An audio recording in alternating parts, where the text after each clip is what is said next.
One of the world's most innovative cars was created over 50 years ago by aviation engineers to serve the growing demand for automobiles in Sweden. Saab has always been different, a company that's carved out its own path from day one. It's a journey that's converted many skeptics into believers and that continues to create memorable automobiles.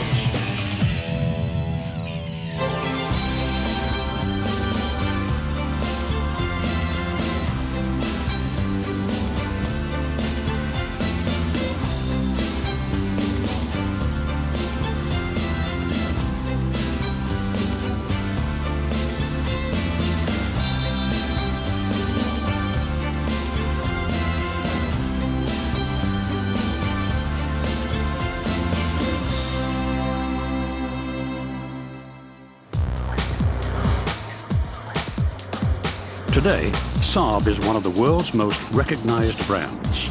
Its sporty, stylish and luxurious cars have become modern classics. Saab's created a distinctive lineup of convertibles, coupes, sedans, wagons and an SUV. All evidence a certain Scandinavian lack of ostentation, but they're lively cars that look at home wherever they're driven. The story of Saab begins as the world prepares for war. A European war seemed inevitable in the mid-1930s. Adolf Hitler was actively rearming Germany. Benito Mussolini had militarized Italy. It was time to prepare for the worst. Though Sweden worked to enforce a policy of political neutrality during World War II, Prime Minister Per Albin Hansson made sure the country was prepared to defend its borders. However, this was a precarious balancing act between the German Reich, which had surrounded the country, and the Allies. Hansson knew Sweden had to build its own weapons to give it the strength to back its neutrality. Volvo was called upon to manufacture tanks and trucks. Then the Swedish government created Svenska Aeroplane Aktiebolaget, AB, or Saab, in May 1937 to build military aircraft. Its first planes were based on the German Junkers. Saab built these planes under license while it developed original designs. The Saab 17 was the first plane to be designed and built by Saab. It took its maiden flight in May of 1940. Versatile, it was configured as a dive bomber and reconnaissance aircraft. It remained in use into the 1950s. Saab engineers learned quickly, and by 1942, they were ready to unveil an all-steel attack bomber, the Saab 18. An improved version, the B-18, was the world's fastest twin-engine bomber with a top speed of 354 miles per hour.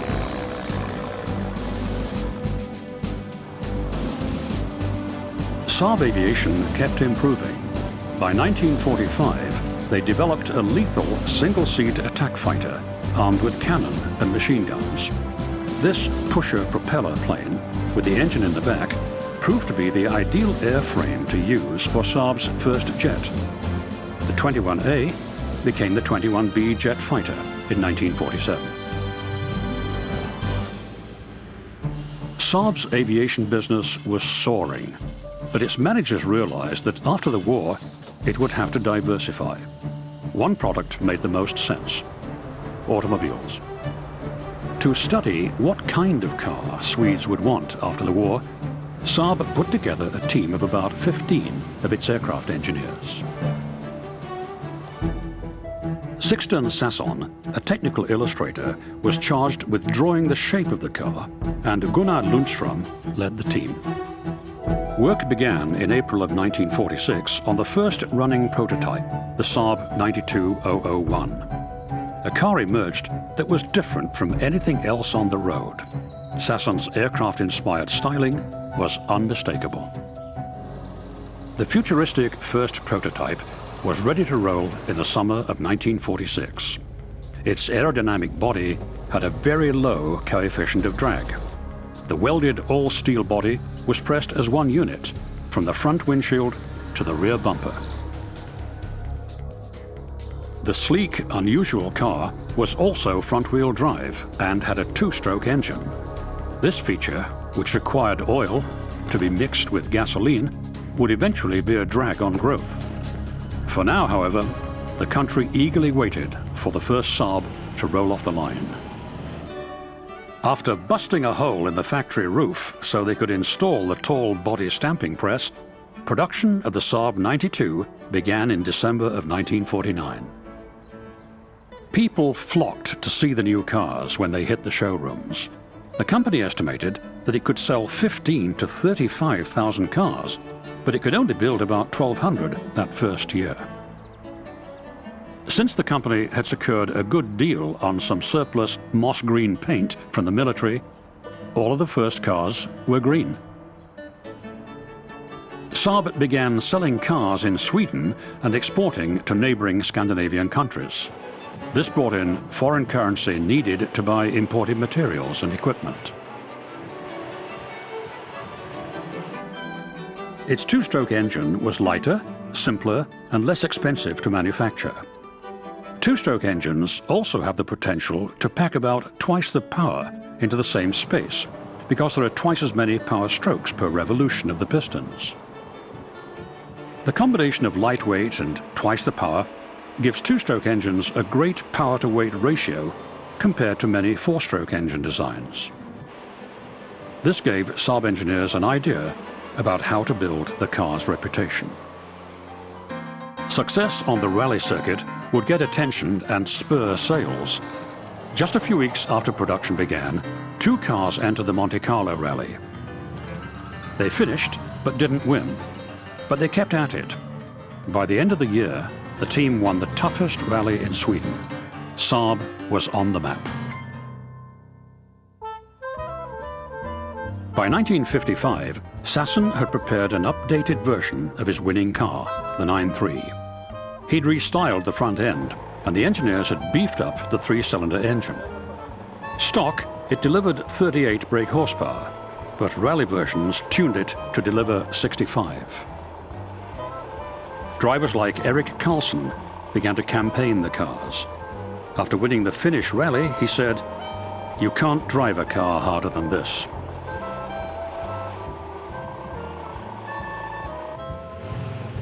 Not everyone wanted to race, but people were attracted to Saabs because they were sporty and fun. It was an affordable car that opened up new worlds to growing Swedish families.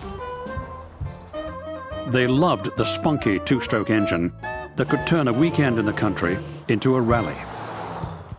In 1956, Saab created a sensation at the Stockholm Motor Show with the unveiling of their first sports car, the Saab Sonnet Super. It was an open-topped, two-seat competition sports car. Its glass fiber body sat on a light alloy frame that had been developed and produced to meet new competition rules. Power came from a three-cylinder two-stroke engine tuned to produce 57 brake horsepower at 5,000 revs per minute. It was planned to go into production, but only 6 cars were ever made. More practical cars received the production go-ahead. Saab's first station wagon, the 9.5, was introduced in 1959. Sixten Sasson crafted a sleek vehicle with a surprising amount of interior room. It featured a fold-down, rearward-facing third seat that turned it into a 7-seater. More new models were in the pipeline. In 1960, Saab revealed the 9.6. It was a little larger and rounder. The 9.6 had flow-through ventilation and a more powerful engine. The 9.6 was the company's most successful model and was built throughout the 1960s. Production grew from 30,000 to 50,000. Ljungström pushed his engineers to find a replacement for the four-stroke engine. The two-stroke had serious limitations. They went to work designing, testing, and building a new power unit. Customers were impressed with the overall engineering and build quality of the cars. They were rugged and sturdy cars that were built to last. But experience showed that the two-stroke didn't last as long as four-stroke engines. It became clear that the lack of a dedicated lubrication system meant that the parts of the two-stroke wore a lot faster. The oil made the engine smoky. Once they were worn, they'd belch huge clouds of oily smoke. Unburned oil also dripped out of the tailpipe. Ljungström knew the disadvantages with the two-stroke engines couldn't be overcome. The company continued to capitalize on the two-stroke engine's one strength, its power-to-weight ratio. While the engineers worked on a replacement, it kept entering cars in rallies. It was a period of outstanding success for Saab in rallying. It brought international renown to the company and turned driver Erik Karlsson into a company hero. His first ever 3 straight overall wins in the British Royal Automobile Club Rally in 1960, 61 and 62 were capped by back-to-back wins at Monte Carlo in 1962 and 63. He was a formidable competitor who kept Saab in the headlines. Karlsson's racing exploits looked so easy and received so much attention in Sweden that it was difficult for Ljungström to convince the board to give the go-ahead to produce the four-stroke engine he was developing. Finally, after much persuasion, the board agreed. The two-stroke engine was on the way out.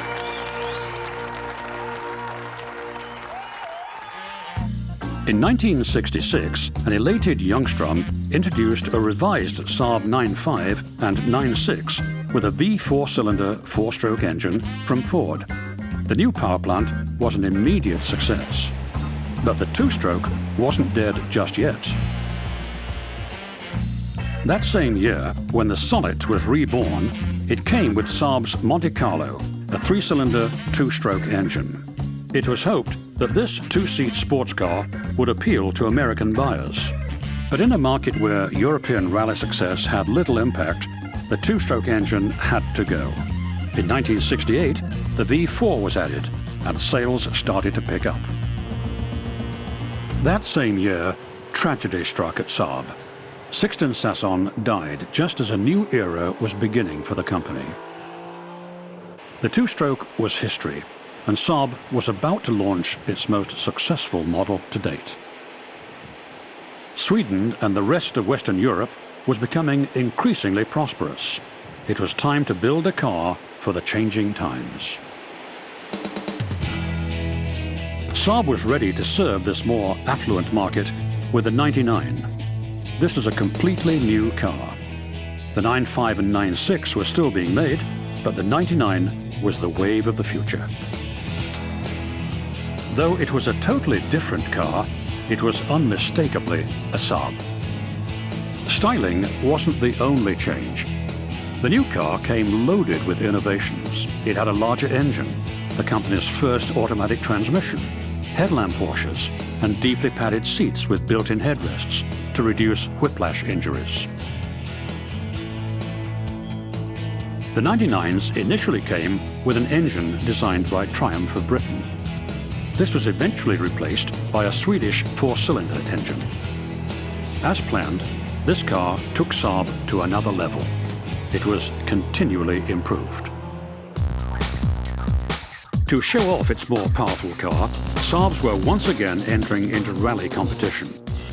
They tried something new, turbocharging. In 1979, Stig Blomqvist won the Swedish rally in a turbocharged Saab 99. The first time that a turbocharged car had won a World Championship rally. Saab's Turbo had become a cult favorite. Launched at the 1977 Frankfurt Auto Show, it received enormous media attention. Saab wasn't the only company to introduce new technology into the rally circuit. It was soon outstripped by wealthier opponents and withdrew from racing. It concentrated efforts on improving design and manufacturing processes. It installed new computer systems and factories full of robots. The result of this investment was the Saab 900. It was an instant classic. It would be built from 1979 to 1993. It was enormously popular. Hundreds of thousands were sold around the world. The 900's popularity stemmed from its feature-laden offerings. It came with independent suspension, coil springs, and four-wheel disc brakes. It had self-repairing bumpers, heated seats, headlight cleaners, an anti-lock braking system, a revolutionary ventilation air filter that was loved by people with allergies, and of course, an optional turbo engine. The Cabriolet was an instant hit when it was introduced in 1986. More than 27,000 were sold in the first year. All in all, the 900 delivered. It was built to appeal to the near-luxury buyer, but Saab was aiming higher. It searched for a new look that would capture a buyer more interested in style. The Saab EV1 experimental prototype, developed in 1985, was a testbed for an advanced sports coupe. The car was built with new materials like carbon fiber reinforced plastics that Saab engineers wanted to try. The interior ventilation system used solar cells in the roof to keep the car cool when it was parked in sunlight. Its 285 brake horsepower 16-valve turbocharged engine gave it impressive performance. But this was just a concept. Saab needed real-world cars. It hired the legendary Italian firm of Giorgetto Giugiaro to design its first entry into the larger car market, the 9000. With the 9000, Saab engineers attempted to deliver a high standard of performance, handling, comfort, safety, and style. Its third-generation turbocharged engine gave it a top speed of 135 miles per hour and 0 to 60 in 7.8 seconds. This was a large car that moved. In 1988, Saab produced its first four-door car, the 9000 CD.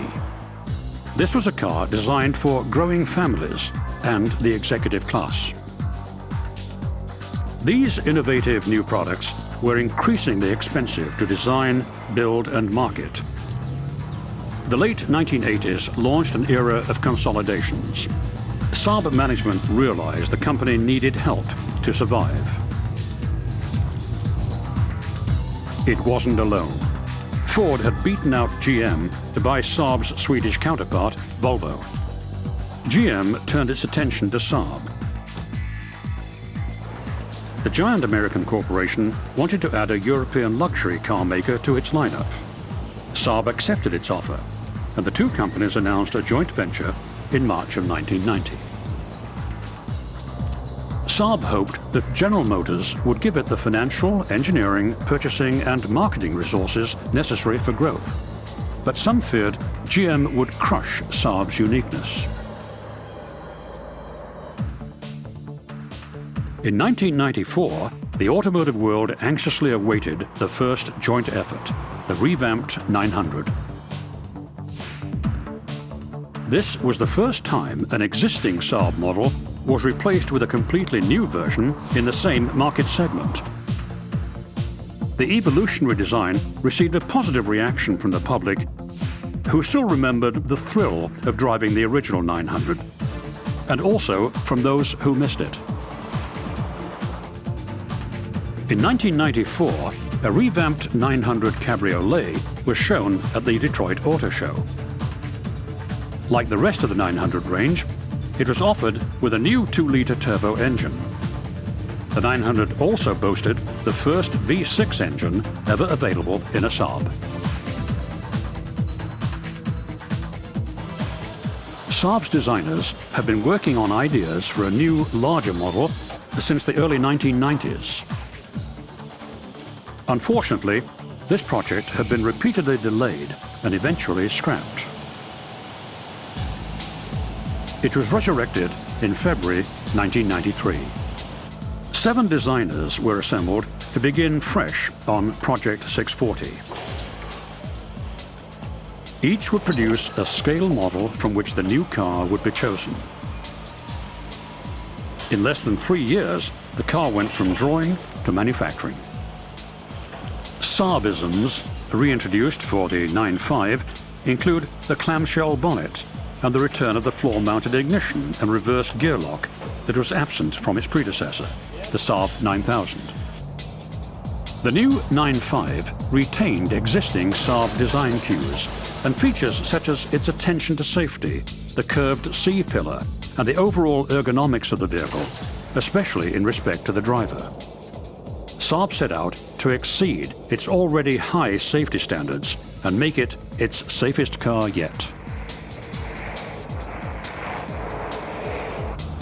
In 1998, the introduction of the 9.5 sedan was followed by the first Saab wagon in over 30 years. The GM investment was helping Saab expand its lineup. While new products were rolling out, Saab's performance wasn't quite what GM had wanted. In 2000, GM moved to purchase control of the whole company.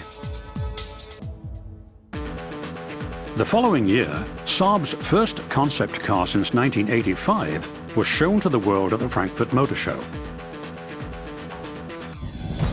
It combined aspects of roadsters, wagons and pickups all in one car. While its vision of the future was attention-getting, the company's real-world performance would be judged by actual drivable products.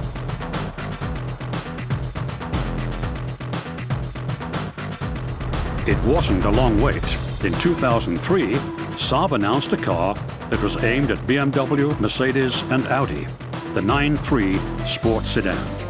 It promised a premium car that was sporty and fun to drive, that would appeal to a younger buyer, typically 35 to 45 years old. The sedan was seen as a core product that could serve as the platform for other variations. It was designed to convey a sense of movement even when it was standing still.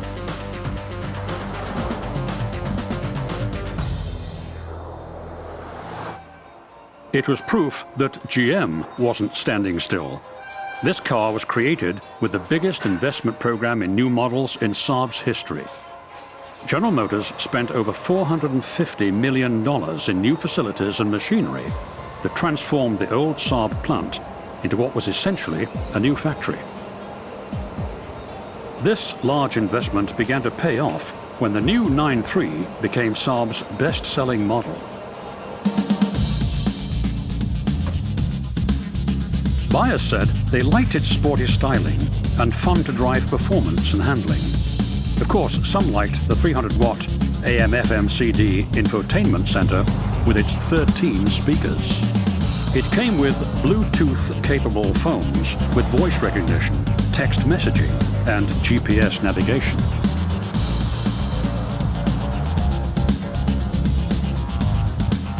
But there was something missing, a cabriolet. Saab filled the gap in the range when it brought out its open-top 9.3, available in steel grey or a vivid lime yellow. This was a car in touch with its past, clearly a descendant of the 900 Turbo unveiled at the 1983 Frankfurt Motor Show. Saab is a company that nurtures its heritage. It has a history of providing driving excitement with unique vehicles created with timeless Scandinavian design, whether driven in competition or for weekend escapes. Saab's aviation genetic code has created cars that look like they want to soar.